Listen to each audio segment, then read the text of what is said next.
Graça e paz, amados, amém? Privilégio, que honra poder mais uma vez nos voltarmos à palavra do Senhor neste lugar e exaltar e bendizer o nome daquele que é Senhor supremo sobre as nossas vidas.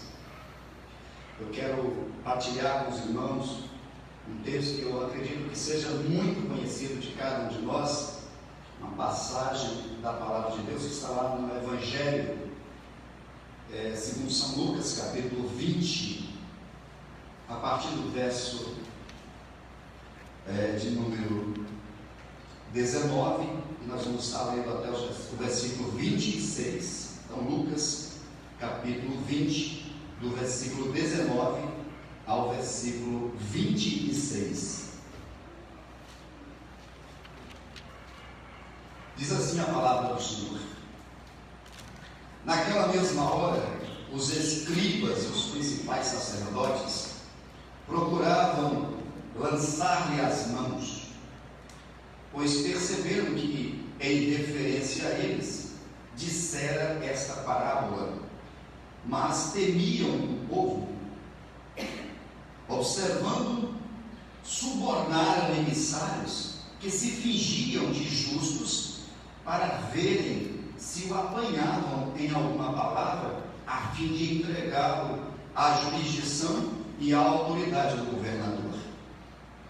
Então o consultaram, dizendo: Mestre, sabemos que falas e ensinas retamente, e não te deixas levar respeitos humanos, porém ensinas o caminho de Deus segundo a verdade. É lícito pagar tributo a César ou não? Mas Jesus, percebendo o ardil, respondeu: mostrai-me um denário. De quem é a efígie e a inscrição? Prontamente disseram: de César. Então lhes respondeu Jesus: dai, pois, a César o que é de César, e a Deus o que é de Deus. Não puderam apanhá-lo em palavra alguma diante do povo, e, admirados da sua resposta, calaram-se. Amém? Como Jesus tem a capacidade de observar o ardil, a maldade no coração desses homens, dos escribas e dos principais sacerdotes de Israel. E eles ficaram assim, chateados, bronqueados, porque Jesus já havia contado uma parábola. Se os irmãos observarem ali, capítulo 20, do versículo 9 em diante, Jesus conta uma parábola sobre os lavradores maus. Então Jesus vai dizer que um certo homem, proprietário de terras, ele havia plantado uma vinha e deixou, foi para longe, foi uma longa viagem, e deixou aquela plantação nas mãos dos seus lavradores. E de tempos em tempos, então, esse proprietário ele mandava um servo para ir saber como é que estava a propriedade. E aqueles lavradores que estavam cuidando lá da propriedade, da vinha do seu senhor, ele dava uma surra naquele emissário do dono das terras e mandava ele de volta todo machucado, todo ferido. E fez assim com vários, até que por fim o dono das terras enviou o seu próprio filho, porque de repente pessoas assim, de repente vão obedecer, vão ouvir o meu próprio filho. Jesus contou na parábola. E aí, quando o filho do dono da vinha chegou, os lavradores pensaram assim: bem,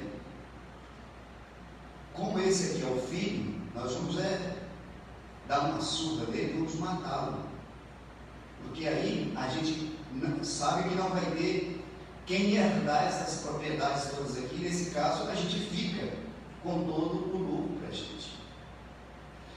Eles ouviram essa história, evidentemente que eles entenderam o que Jesus estava dizendo.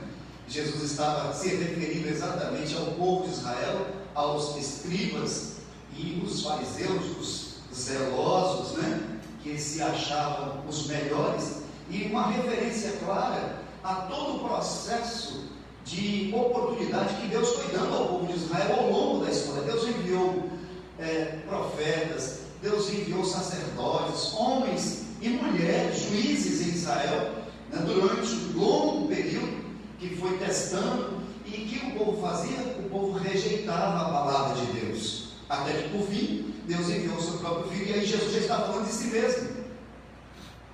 E o Filho de Deus foi rejeitado, desprezado e morto pelos seus. Por isso João diz: veio para que eram os seus, mas os seus não o receberam. Mas a todos quanto o receberam, deu-lhes o poder de serem feitos filhos de Deus, a saber, os que creem em seu nome.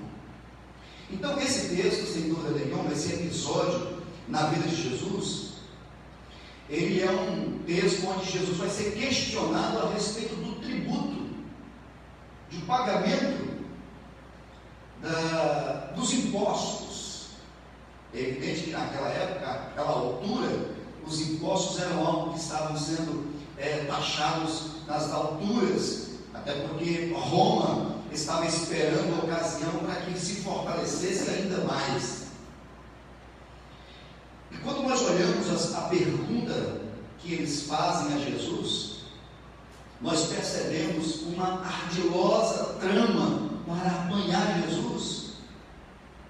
E a conclusão de Jesus nessa passagem é uma das suas frases mais conhecidas por todos nós, por muitas pessoas, e contida nessa resposta de Jesus, nessa conclusão de Jesus, nós também encontramos uma das mais valiosas lições, reflexões provocadas por Jesus para as nossas vidas. Quando nós observamos esse texto e a resposta que Jesus dá aos escribas e aos fariseus, porque na verdade eram a eles que Jesus estava respondendo, porque eles haviam, como os irmãos viram aí, eles haviam infiltrado pessoas que se fingiam de boas, de santas, no meio do povo, para questionar, para arruir Jesus, para tentar colocar Jesus à prova.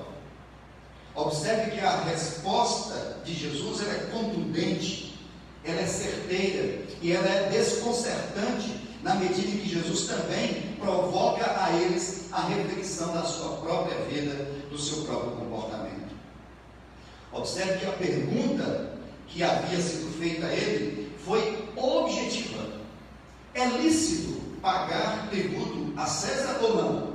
É uma pergunta capciosa, uma pergunta perigosa, mas Jesus percebeu aquela malícia dos seus interlocutores.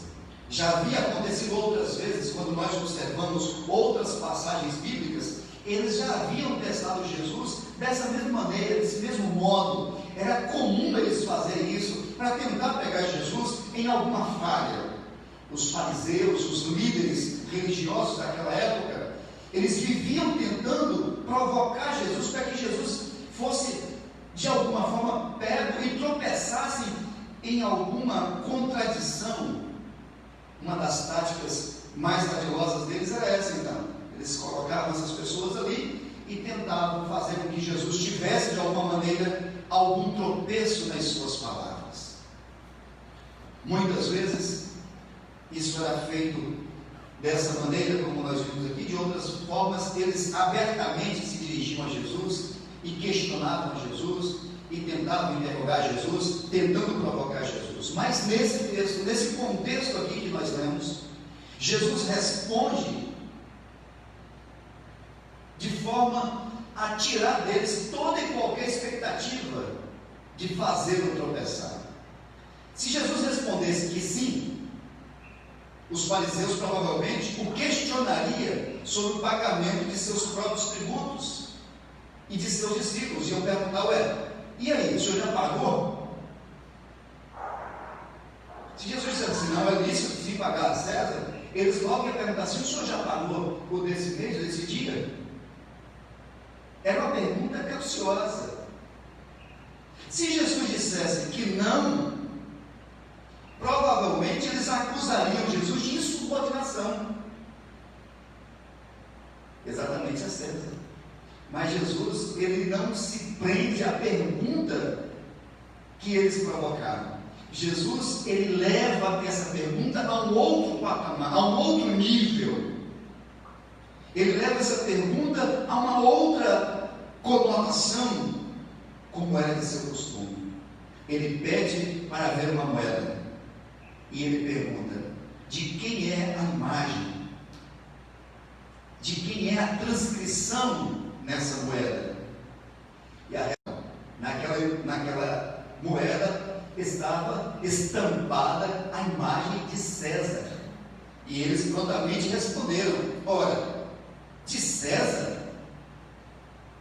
Então disse Jesus: e a Deus o que é de Deus. Aqui, nessa resposta de Jesus, não, admirados, é porque eles perceberam perfeitamente qual foi a intenção de Jesus, com um detalhe na resposta dele, no versículo 24. Então respondeu Jesus. Na verdade, essa expressão então respondeu Jesus, no texto original está no versículo 25.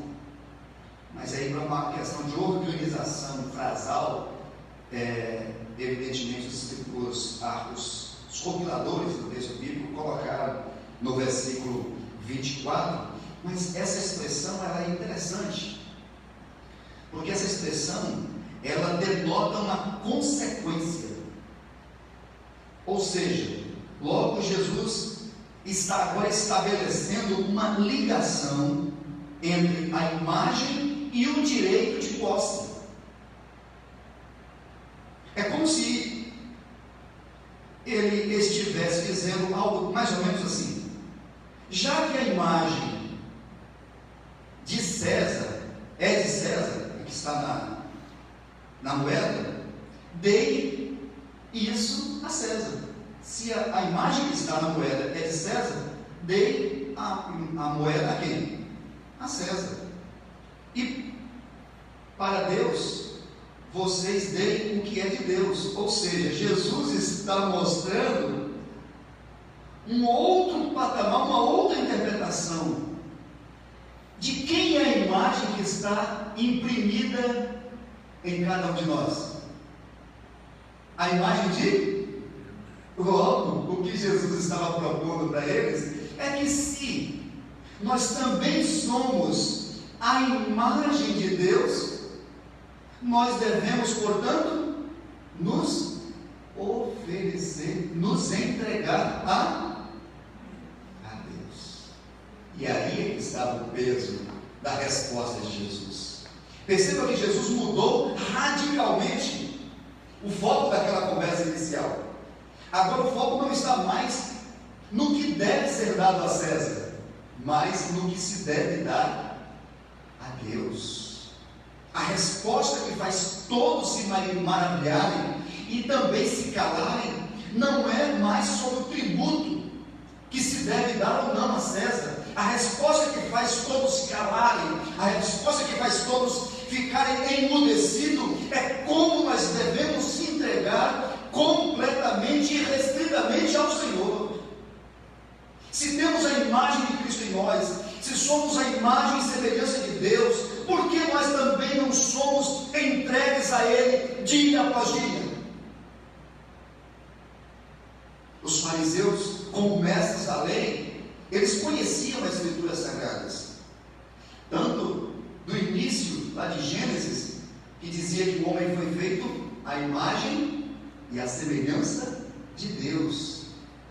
Gênesis capítulo 1, versículo 6 e 5, capítulo 5, versículo 1. Os fariseus sabiam o que Jesus estava querendo dizer com aquela expressão. Em outras palavras, Jesus estava implicitamente dizendo: vocês, cada um de vocês, foram feitos segundo a imagem do Criador, segundo a imagem de Deus. Então, se deem para Ele, se doem a Ele, assim como a moeda que tem a imagem de César pertence a César, você também, que tem a imagem de Deus, pertence a Deus.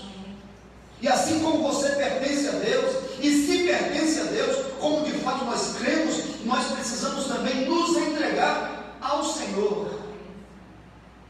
Agora, algo aqui interessante. Além de associar a imagem com o direito de posse, Jesus deixa bem claro que o bem possuído precisa ser entregue ao seu dono, para que esse possa então usufruir daquele direito que ele pertence. Ou seja, a moeda que tinha a imagem de César era de César por direito, mas só passaria a ser dele de fato a partir do momento que fosse entregue para ele como tributo. Ou seja,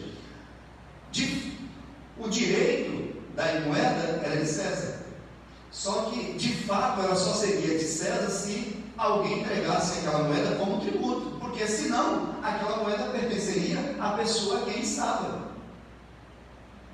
Não era de César de fato ainda, porque ainda não tinha sido entregue como tributo, como imposto. E aí Jesus, ele nos ensina algo grandioso nesse texto. Da mesma forma, somos feitos à imagem e segundo a semelhança de Deus. Pertencemos a Deus por direito, porque Deus tem direito sobre toda a sua criatura. Mas devemos nos entregar a Ele completamente. Devemos nos render a Ele completamente, se queremos sermos de fato do Senhor. Às vezes nós encontramos pessoas que dizem: eu também sou filho de Deus, mas apenas dizem isso porque foram feitos, são criaturas de Deus, não se entregaram, não se entregam de fato a Ele, para que de fato Deus tenha posse dessa pessoa.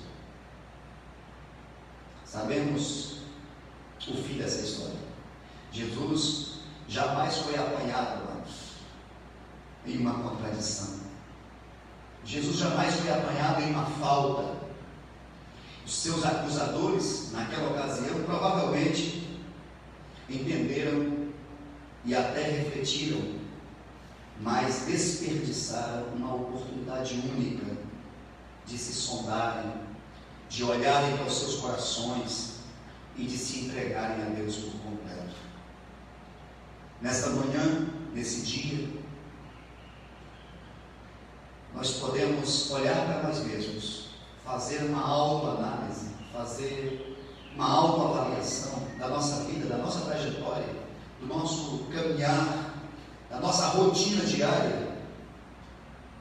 E deveríamos fazer algumas perguntas a nós mesmos. Será que nós temos nos rendidos ao Senhor? Será que nós temos permitido que Deus seja de fato o Senhor da nossa vida? Será que Ele tem sido o condutor, o orientador, aquele que tem conduzido as nossas vidas em todas as áreas dela? Ou será que nós temos nos apropriado da nossa vida, que por direito é de Deus, mas que de fato nós não nos temos entregado ela a Deus? Que o Senhor nos capacite, queridos, que o Senhor nos ajude a diariamente darmos a Deus o que é de Deus, ou seja, que nós nos entreguemos a Ele dia após dia, amém? E que assim nós possamos viver como o povo de Deus, que exala o amor do Senhor, e selado com esse Espírito Santo da promessa que está dentro de nós, pois nós somos feituras de Deus, criados para o seu inteiro agrado e louvor. Que Deus abençoe a sua vida, que Deus abençoe o seu coração, e que nós jamais nos afastemos de nos entregar por completo diante do Senhor nosso Deus. Amém? Nós estaremos orando nesse momento, nessa oportunidade. Vamos estar colocando as nossas vidas diante do altar do Senhor. Antes de terminar essa transmissão, eu quero também orar não só para os irmãos que estão aqui, mas eu quero orar por cada vida que nos acompanha, que nos acompanhará através dessa transmissão. Que Deus possa profundamente abençoar a vida de cada um, em nome de Jesus. Feche os seus olhos, coloque a sua vida aí diante do Senhor. Nós vamos falar com Deus. Pai, Nós reconhecemos que muitas vezes relutamos conosco mesmos, porque queremos controlar, queremos dominar aquilo que não pertence a nós por direito, pertence ao Senhor, a nossa vida, Pai. Muitas vezes, Deus, nós nos arrogamos os conhecedores, os sabichões, os sabedores de tudo, quando na verdade nós precisamos nos render completa e irrestritamente ao Senhor. E por isso, Deus, nós nos colocamos nesta manhã diante da Tua presença e suplicamos, Deus, que a partir da leitura da Tua palavra, da exposição da Tua palavra, nós sejamos mais comprometidos, Deus, nesse espírito de rendição a Ti, Pai. Por isso, Deus, nós em nome do Senhor Jesus entregamos cada vida, cada coração que se coloca diante do Teu altar nesse momento, Deus, convicto de que é propriedade do Senhor, que pertence ao Senhor, mas que talvez, ó Deus, não tenha se entregado devidamente, completamente ao Senhor, e talvez seja exatamente o que esteja necessitando para que o Senhor possa fazer algo extraordinário na vida de cada um dos Teus filhos, Pai. Amém. Ó Deus, faça isso conosco, desperta-nos cada vez mais para Te servir, Pai, com inteireza, com um coração completamente contrito e quebrantado na Tua presença, e assim que o Teu Espírito, Deus, tenha total liberdade para agir em nós, através de nós, para o louvor da Tua glória, Senhor. Faça isso, Pai, e nós certamente honraremos cada vez mais o Teu nome, e nos depositaremos diante do Teu altar como uma oferta viva, uma oferta agradável ao Senhor, porque o Senhor espera que cada um de nós nos ofereçamos a Ti como sacrifício vivo, santo e agradável a Ti. Abençoa-nos, ó Pai, é a oração que fazemos no nome de Jesus. Amém, Senhor. Amém. Que Deus nos abençoe em nome de Jesus.